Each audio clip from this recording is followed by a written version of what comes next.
क्या कोई ऐसा पिता हो सकता है जो अपने चारों बेटों का बलिदान देने के बावजूद भी अपने कदम पीछे ना हटाए?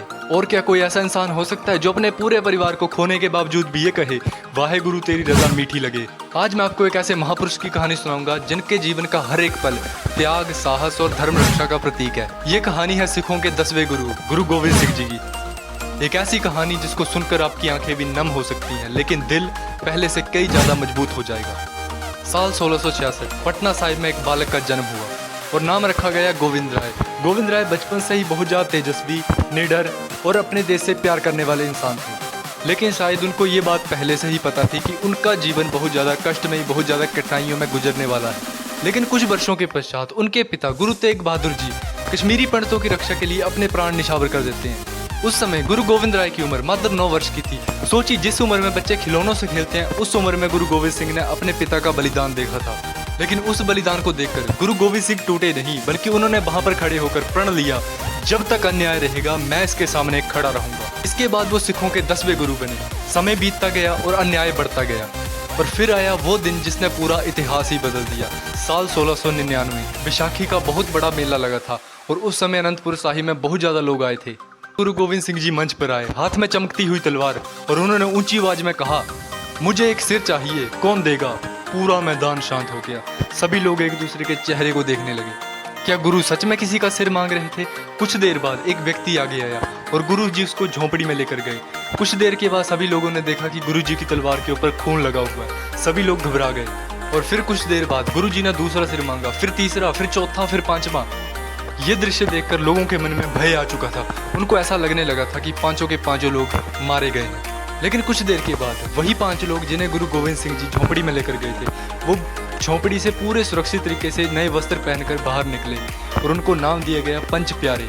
गुरु गोविंद सिंह जी ने खालसा पंथ की स्थापना की और उन्होंने कहा, खालसा है मेरा रूप खास।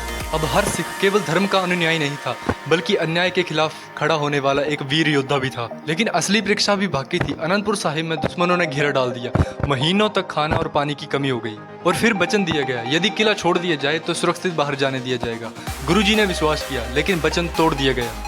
रास्ते में ही हमला करवा दिया गया, परिवार बिछड़ गया। अब जरा कल्पना कीजिए, अब जरा सोच के देखिए, जिस इंसान की आंखों के सामने उसका परिवार ही बिछड़ जाए, उसके माँ बाप, भाई बहन, रिश्तेदार सारे के सारे उसकी आंखों के सामने बिछड़ जाएं, तो उसके मन में कैसी फीलिंग्स आएंगी, उसके मन में कैसी भावनाएं आएंगी, उसको अंदर से कैसा फील होगा। तो अगर इस सिचुएशन में आप फंसते हैं तो आपके अंदर क्या होगा? आप बिल्कुल टूट जाएंगे, आप खत्म हो जाएंगे पूरी तरह से। लेकिन गुरु गोविंद सिंह जी टूटे नहीं। उन्होंने हिम्मत बनाए रखी, उन्होंने अपना हौसला बनाए रखा और इतिहास में अपना नाम बना लिया। इसे कहते हैं बलिदान, इसे बोलते हैं त्याग।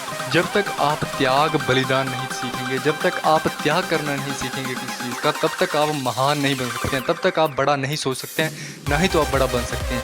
क्योंकि बड़ा वही बनेगा, नाम असल मायने में नाम वही कमाएगा दुनिया में, जो बलिदान करना जानता हो, जो त्याग करना जानता हो, जो परिस्थितियों से लड़ना जानता हो, जिसका समय खराब हो लेकिन वो अपनी परिस्थितियों को संभालना जानता हो, उनसे लड़ना जानता हो। ये नहीं है कि हार मान ली, छोड़ के आ गए, टूट गए, कि अब मेरे परिवार बिछड़ गया, अब मेरे से कुछ नहीं होगा और मैं अपनी ज़िंदगी भी ख़त्म कर लूँगा। ये आपकी सबसे बड़ी भूल होती है। समय इंसान का हर बार खराब नहीं होता है। अगर आपके आज जीवन में सुख है तो कल दुख आएगा, और आज दुख है तो कल सुख भी आएगा। इस बात को अनुभव करो, इस बात को सोचो। जो भी लोग एकदम से एक्शन लेते हैं, जब उनके साथ कोई ऐसी घटना घटती है जो बहुत ज़्यादा डिफ़िकल्ट होती है, जो उनको कठिनाई रास्ते में डालती है कि ये रास्ता तेरे लिए बहुत ज़्यादा ख़तरनाक है, तो ये जो परीक्षा होती है आपकी, एक वो परीक्षा होती है जो आपके मानसिक संतुलन और आपके दिल की धड़कन और ये आपके पूरे शरीर की जजमेंट करते हैं कि आपके अंदर सहन शक्ति कितनी, आप कितना सहन कर सकते हैं, आप कितने ज़्यादा प्रोटेक्टिव है अपने लिए, कि खुद को आप प्रोटेक्ट कर सकते हैं। ये भगवान आपकी परीक्षा लेते हैं। लेकिन ये चीज़ आपको समझनी पड़ेगी। और अगर दुनिया में नाम बनाना है, दुनिया में अपना कुछ झंडा उखाड़ना है, तो आपको त्याग, बलिदान करना आना चाहिए। आप जब तक अपना कंफर्ट जोन नहीं छोड़ोगे, जब तक आप अपने कंफर्ट जोन में फंसे रहोगे, ये सोचोगे कि मेरे को आराम मिल रहा है, कोई बात नहीं, मैं बड़े आराम से जी रहा हूँ, मैं खा रहा हूँ, रह रहा हूँ, तब तक आप बड़ी सफलता, बड़ी अचीवमेंट नहीं अप्लाई कर सकते अपनी ज़िंदगी में। जब तक अपनी बड़ी अचीवमेंट्स कभी नहीं ला सकते अपनी ज़िंदगी में, क्योंकि अचीवमेंट्स अपनी ज़िंदगी में वही लाएगा जो बलिदान करना जानता है, वो त्याग करना जानता है, वो संघर्ष करना जानता है। उसी के जीवन में बड़ी अचीवमेंट्स आएंगी, उसी के जीवन में बड़ी सफलता आएगी। बाकी सब के सब निठल्ले होंगे, गवार होंगे, जिनसे कुछ नहीं होगा। और जो इंसान मेहनत करता है, जिसको ऐसा लगता है कि संघर्ष मेरे लिए कुछ नहीं है, बाएं हाथ का खेल है, वही असली योद्धा होता है, वही अपनी ज़िंदगी में आगे जाता है, बाकी सारे पीछे रह जाते हैं। इसलिए मैं आपको ये कहना चाहता हूँ, अगर आपको ऐसी इन्फॉर्मेटिव वीडियो और ऐतिहासिक कहानियाँ पसंद आती हैं तो आप इस चैनल को सब्सक्राइब कर सकते हैं, ताकि आपको ऐसी इन्फॉर्मेटिव वीडियो रोज़ मिलती रहे। जय श्री राम, जय श्री महाकाल।